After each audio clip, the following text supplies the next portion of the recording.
Mga kapaglaom ato ning tagaan og pagtagad. When it comes sa ato ang religious life, is sanctified to the lower passion. Tarawan ninyo ang giingon ni Ellen White.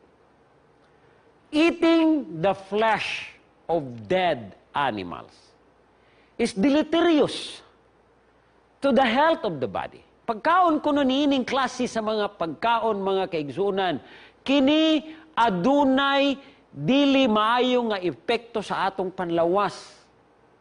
And all who use a meat diet are increasing their animal passion and are lessening their susceptibility of the soul to realize the force of truth. Ang kamatuuran, mga kaigsuunan, mo'y pulong sa Ginoo. Mag-anam-anam kagamay ang atong interes ni anang mga butanga.